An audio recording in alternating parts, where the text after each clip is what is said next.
Cryptocurrency market অনেক বেশি risky হয়। এখানে অবশ্যই নিজেদের রিসার্চ করার পর যে কোনো কয়েন বাইং করার চেষ্টা করবেন, এবং আমরা এডুকেশনাল পারপাসে ভিডিওগুলো বানাই, তো কোনো রকম ফাইন্যান্সিয়াল অ্যাডভাইস নয়, মাথায় রাখবেন।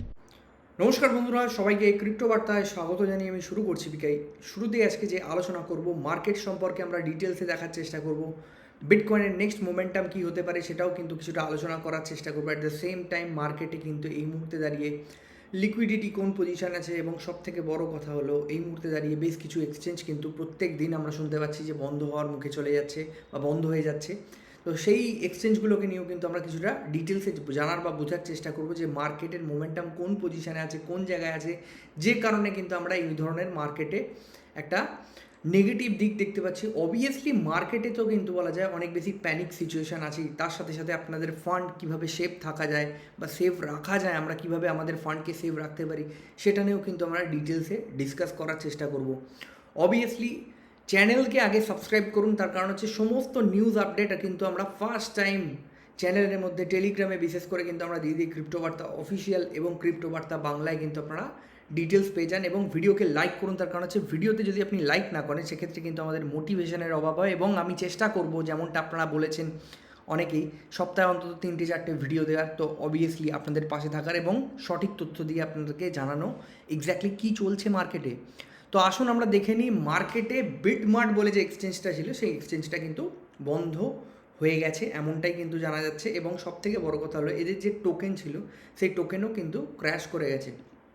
এখন ব্যাপার হচ্ছে এক্সচেঞ্জ কোল্যাপস সম্পর্কে কিন্তু আমরা 2022 সালেই কিন্তু খুব ভালোভাবে জেনেছি, যখন কিন্তু এফটিএক্স যে এক্সচেঞ্জ ছিল এফটিএক্সের কোল্যাপস কিন্তু আমরা যখন দেখেছিলাম, তখনই কিন্তু আমরা মোটামুটি বুঝে গেছিলাম যে এক্সচেঞ্জ কোল্যাপস করলে কিন্তু আমরা মার্কেটের অবস্থা খুব খারাপ জায়গায় দেখতে পারি। এফটিএক্সের আপনাদের হয়তো খেয়াল থাকবে, বা যারা নতুন আছেন তারা খুব ভালো করে জেনে নিন, এফটিএক্স যখন কিন্তু কোল্যাপস করে তখন এফটিএক্স ছিল হচ্ছে বিশ্বের 2 নম্বর এক্সচেঞ্জ। এবং সেই সময় তারপরে কিন্তু আমরা মার্কেটে বিটকয়েনের বটম দেখি, এবং বিটকয়েনের বটম দেখার পর কিন্তু বিটকয়েন আবারও $1,25,000 উপরে কিন্তু অল টাইম হাই তৈরি করে। তো এই জায়গায় আপনাকে ভালো করে বুঝতে হবে, যখন মার্কেটে এই ধরনের এক্সচেঞ্জ বন্ধ হওয়ার সময় এসে যায় বা বন্ধ হয়ে যায়, তখন কিন্তু মার্কেটে আপনাকে বুঝতে হবে সর্বোচ্চ নেগেটিভিটি কিন্তু তৈরি হয়। আমি বলছি না এই জায়গায় দাঁড়িয়ে বিটমার্ট অত বড় এক্সচেঞ্জ যত বড় কিন্তু এফটিএক্স ছিল, একেবারেই কিন্তু না।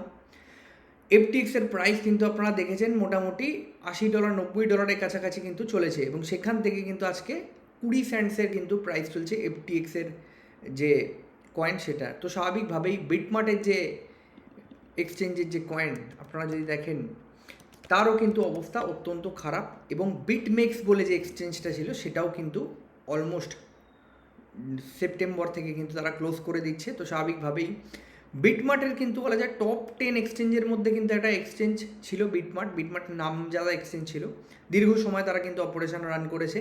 এবং কম বেশি যদি আমরা দেখি ক্রিপ্টো মার্কেটে এক্সচেঞ্জের বন্ধ হয়ে যাওয়া এটা কিন্তু নতুন কোনো বিষয় নয়।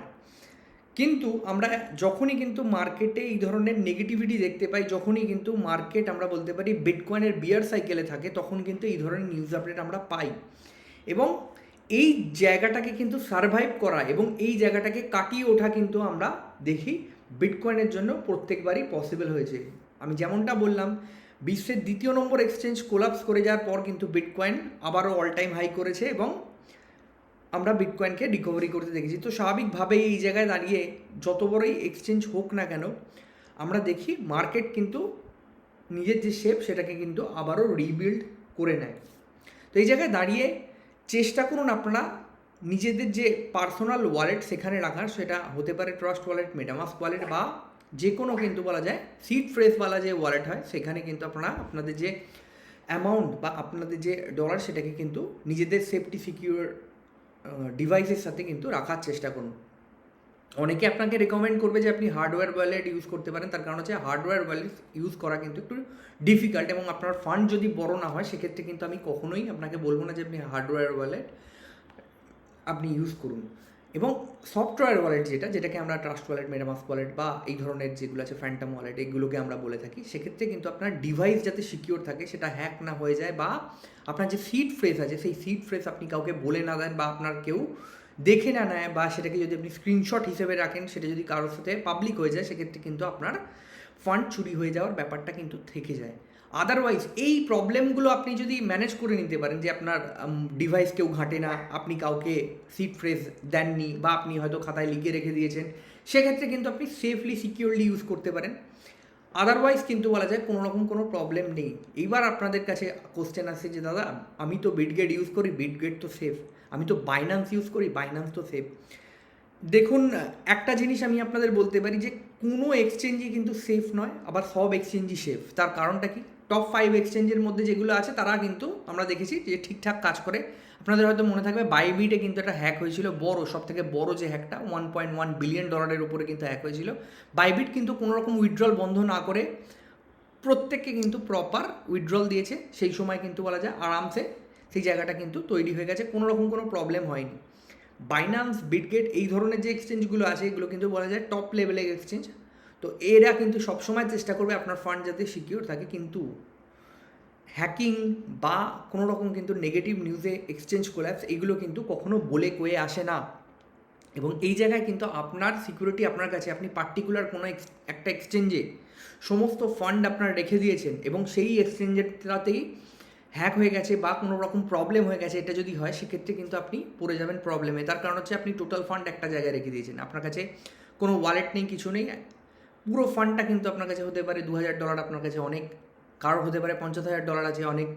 তো ব্যাপারটা হচ্ছে এটাই, যার কাছে যাই থাকুক না কেন, পার্টিকুলার যদি কোনো একটা এক্সচেঞ্জে আমরা রেখে দিই সেক্ষেত্রে কিন্তু হয়ে যায় ডিফিকাল্ট। আপনি ট্রেডিংয়ের জন্যে যেটা করবেন সেটা কিন্তু আলাদা করতে পারেন, আপনার যদি ইনভেস্টমেন্ট পারপাসে থাকেন সেটাকে কিন্তু আপনি আপনার ওয়ালেটে লুকিয়ে রাখতে পারেন।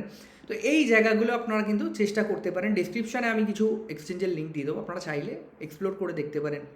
যেমন বিটগেট, বিংএক্স, এই ধরনের কিছু এক্সচেঞ্জ আছে যেগুলো কিন্তু আপনারা চাইলে এক্সপ্লোর করে দেখতে পারেন। যেমনটা আমি বললাম যে সব কিছুই সেফ, আবার কিছুই সেফ নয়, এরমটা কিন্তু বলা যায় ব্যাপার। তো কখন কোথা থেকে বিপদ আসছে এটা কিন্তু আমরা জানি না, এই জিনিসগুলোকে মাথায় রেখে আমাদের কাজ করতে হবে। নেক্সট যে ব্যাপারটা আমি আসবো সেটা হচ্ছে মার্কেটে এই মুহূর্তে দাঁড়িয়ে যখন আমি ভিডিওটা বানাচ্ছি, ইউএস মার্কেট জাস্ট ওপেন হয়েছে এবং $675 বিলিয়ন কিন্তু ইউএস স্টক মার্কেটে অ্যাড হয়ে গেছে, যে কারণে মার্কেট কিন্তু পজিটিভ বিহেভ করছে। লাস্ট কয়েকদিন ধরে আমরা কিন্তু বিটকয়েনের যে প্রাইস সেখানে কিন্তু বলা যায় কিছুটা কারেকশন দেখেছিলাম। লাস্ট ভিডিওটা যদি আপনি দেখে থাকেন, এইখানে কিন্তু আমি আলোচনা করেছিলাম যে বিটকয়েন $64,000 কাছাকাছি আসতে পারে, 64,000-এর নিচেও কিছুটা এসেছিলো, 63,700 এই জায়গায় অবধি এসেছিলো, তারপরে কিন্তু মার্কেট পাম্প করেছে, যেমনটা কিন্তু আমরা এক্সপেকটেশন রেখেছিলাম এই ভিডিওতে, যেমনটা আপনাদের বলেছিলাম। লাস্ট দুটো ভিডিওর অ্যানালিসিস দেখলে কিন্তু আপনারা বুঝতে পারবেন সেই জায়গায় কিন্তু বিটকয়েন এই মুহূর্তে দাঁড়িয়ে চলার চেষ্টা করছে। আপনারা দেখতে পাচ্ছেন যে মোটামুটি যে ট্রেন্ড লাইন, সেই ট্রেন্ড লাইন অনুযায়ী কিন্তু $66,300-400 ওপরে যদি ক্যান্ডেল ক্লোজ হতে থাকে, বা এই যে জায়গাটা আপনারা দেখতে পাচ্ছেন গ্রিন লাইনটা আছে, এর ওপর যদি ক্যান্ডেল ক্লোজ দেয় সেক্ষেত্রে কিন্তু আমরা যথেষ্ট ভালো পজিশানে আগামী দিন যাব। তো এক্স্যাক্টলি দেখার, যখনই কিন্তু $66,600-700 ওপর ডেলি ক্যান্ডেল ক্লোজ হবে বিটকয়েনের, সেক্ষেত্রে কিন্তু আমরা একটা ভালো পজিশান আগামী সময় দেখতে পারি, যেখানে কিন্তু মার্কেটের মোমেন্টাম হতে পারে $72,000 বা $70,000 অবধি মার্কেট গেল। লাস্ট ভিডিওতেও আমরা আলোচনা করেছি, তার কারণ হচ্ছে আগামী দুদিন পর কিন্তু এফওএমসি মিটিং। এবার এফওএমসি মিটিংয়ে যদি আমরা কিছু পজিটিভিটি পাই সেক্ষেত্রে কিন্তু ইজিলি মার্কেট এই জায়গাটাকে রিচ করতে পারে। আদারওয়াইজ কিছু যদি নেগেটিভিটি হয় সেক্ষেত্রে কিন্তু মার্কেটে কিন্তু আমরা ডাম্প দেখবো। যদি আমরা একটু লিকুইডেশন হিট ম্যাপটা ভালো করে দেখার বা বোঝার চেষ্টা করি তাহলে বুঝতে পারবো শর্টার টাইম ফ্রেমে কিন্তু আমরা দেখতে পাচ্ছি ওপরের দিকে কিন্তু বেশ খানিকটা লিকুইডিটি আছে, নিচের যে লিকুইডিটি ছিল সেটাকে কিন্তু কিছুটা নিয়েছে। এবার ওপরের দিকে লিকুইডিটি কিন্তু গ্র্যাব করার সময় আমার মনে হয় হয়েছে। তো এখন দেখা যাক এক্স্যাক্টলি কী হয়। হাইলি চান্সেস মার্কেট কিন্তু ওপরের দিকে লিকুইডিটি নিতে যাবে। এখন ব্যাপার হচ্ছে নিচেও কিন্তু বেশ খানিকটা লিকুইডিটি আছে।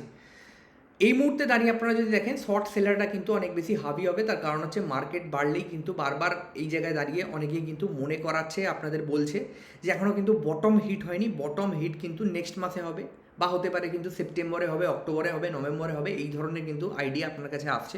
তো স্বাভাবিকভাবেই যখনই কিন্তু মার্কেট ওপরে যাচ্ছে শর্ট সেলারটা কিন্তু হাবি হওয়ার চেষ্টা করছে এবং তাদেরকে লিকুইডেট করার জন্য কিন্তু মার্কেট আরও কিছুটা ওপরের দিকে নিয়ে যাওয়ার সম্ভাবনা কিন্তু থাকবে। এই জায়গাটায় জিনিসগুলোকে ভালো করে মাথায় রাখুন। তো আশা করি এই জিনিসগুলো বুঝতে পেরেছেন যে এই মুহূর্তে দাঁড়িয়ে মার্কেটে কী চলছে না চলছে। সাডেনলি আমরা বলতে পারি আমেরিকা ইরানের এই যে যুদ্ধ সেটাকে কিন্তু কিছুটা সাইড হয়েছে এবং কিছুটা বলা যায় চাপা পড়ে আছে।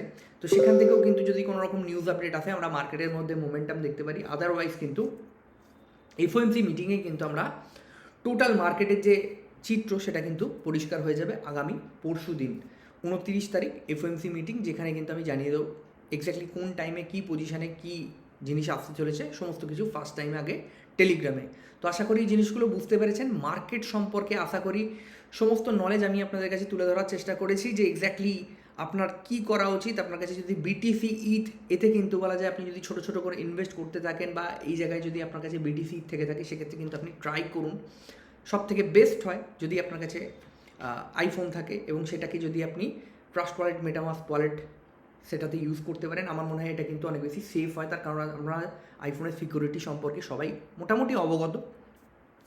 এছাড়া যদি আপনার কাছে হিউজ পরিমাণ ফান্ড থাকে, 50,000, 1 লাখ, 2 লাখ, 5 লাখ ডলার, সেক্ষেত্রে কিন্তু আপনি ইউজ করতে পারেন হার্ডওয়্যার ওয়ালেট। আপনাদের জন্যে যথেষ্ট ভালো হবে এবং এটার জন্যে কিছুটা শিখতে হয় যে কীভাবে করতে হয় না করতে হয়। তো আপনারা যদি চান আগামী সময়ে আমায় রিকোয়েস্ট করতে পারেন, আমি এই ধরনের ভিডিও নিয়ে আসার চেষ্টা করব। এবং যাদের অবভিয়াসলি 200, 500, 1000, 5,000 ডলার, 10,000 ডলার এই ধরনের মোমেন্টাম আছে, আলাদা আলাদা এক্সচেঞ্জে রাখতে পারেন। ট্রেডিংয়ের জন্য আলাদা, যেমন আমি বেসিক্যালি ইউজ করি যদি আমরা বলি, সেক্ষেত্রে কিন্তু বিংএক্স এবং ব্লোফিনকে কিন্তু আমরা ট্রেডিং পারপাসে ইউজ করি। সেক্ষেত্রে কিন্তু আমরা এই জায়গায় ট্রেডের যে ফান্ড 200, 500, 1000 ইউএসডিটি ট্রেডিংয়ের ক্ষেত্রে কিন্তু আমরা ওই জায়গায় রাখি। বা যখন কিন্তু আমরা কিছুটা বড় ফান্ড হলো, সেটা কিন্তু আমরা হয়তো বাইন্যান্স থেকে অন্য এক্সচেঞ্জে ট্রান্সফার করে নিলাম। এইভাবে যদি আমরা কাজ করি, বা হতে পারে কিন্তু আমরা ট্রাস্ট ওয়ালেট, মেটামাস্ক ওয়ালেটে নিয়ে নিলাম। তো এইভাবে যদি আমরা কাজ করি, আমার মনে হয় আলটিমেট কোনো একটা জায়গায় যদি আপনার টোটাল ফান্ডটা থাকে, সেটাকে কিন্তু টোটালি, আর যদি কোনো রকম কোনো প্রবলেম হয় সেক্ষেত্রে কিন্তু প্রবলেম হতে পারে। আলটিমেট গিয়ে দাঁড়িয়ে টপ 2-3টে এক্সচেঞ্জই আছে, বিটগেট, বাইন্যান্স, যারা কিন্তু এখনও পর্যন্ত, বিশেষ করে বিটগেটকে যদি আপনারা দেখেন, কোনো রকম কোনো হ্যাক বা কোনো রকম কোনো নেগেটিভিটির শিকার এখনও পর্যন্ত হয়নি। তার মানে আগামী দিন যে হবে না এটা কিন্তু একেবারেই নয়। কিন্তু আমরা দেখেছি, আমরা প্রিভিয়াসলি বাইন্যান্সে হ্যাক হয়ে গেছে, কুকয়েনে হ্যাক হয়েছে, বাইবিটে এত বড় হ্যাক হয়েছিল। বাইবিটে ইভেন যখন হ্যাক হয়েছিল সেই সময় কিন্তু বিটগেট এসে কিন্তু হেল্প করেছিল যাতে ইজিলি উইথড্রল দিতে পারে, এবং আমরা দেখেছি সেই সময় কিন্তু পাশে দাঁড়িয়ে ছিল বাইবিটে। তো স্বাভাবিকভাবেই এই জায়গাটাগুলো দেখলে কিন্তু আমরা রেপুটেশন বুঝতে পারি, যেখানে কিন্তু রেপুটেশন ঠিকঠাক আছে বিটগেটে, যে কারণে কিন্তু আমরা বিটগেটকে প্রেফার করার চেষ্টা করি। তো এই হচ্ছে মূল ব্যাপার। তো কোনো এক্সচেঞ্জই সেফ নয়, আবার সবাই সেফ, এই জিনিসগুলোকে কিন্তু আপনাকে বুঝতে হবে যে এক্স্যাক্টলি কী। এবং পাশাপাশি মার্কেটের যে মোমেন্টাম আমি যেমনটা আলোচনা করার চেষ্টা করলাম, মার্কেট কিন্তু যদি এর উপরে ক্যান্ডেল ক্লোজ দেয় সেক্ষেত্রে কিন্তু ভালো, আদারওয়াইজ কিন্তু আমরা মার্কেটে আবার 63,000-এর দিকে মার্কেটকে আসতে পারি এবং টাচ করতে পারি। হাইলি চান্সেস মার্কেট কিন্তু ওপরের দিকে লেভেল কিন্তু টেস্ট করতে পারে। এবং 68,000, এই 100 দেখতে পাচ্ছেন রেড জায়গাটা যেটা আছে, এটাকে যদি অতিক্রম করে সেক্ষেত্রে কিন্তু আমরা ইজিলি মার্কেটকে $70,000 ওপরে দেখতে পারি। তো অ্যাকর্ডিং টু সিচুয়েশান কাজ করার চেষ্টা করবেন। ধন্যবাদ সবাইকে ভিডিওটা দেখার জন্য। আশা করি বুঝতে পেরেছেন মার্কেটে এই মুহূর্তে দাঁড়িয়ে কী চলছে, কী হচ্ছে না হচ্ছে, সমস্ত কিছু ডিটেলসে আলোচনা করার চেষ্টা করলাম। বাকি সমস্ত কিছু আমরা টেলিগ্রামে আপডেট দিয়ে দেওয়ার চেষ্টা করব। ধন্যবাদ সবাইকে।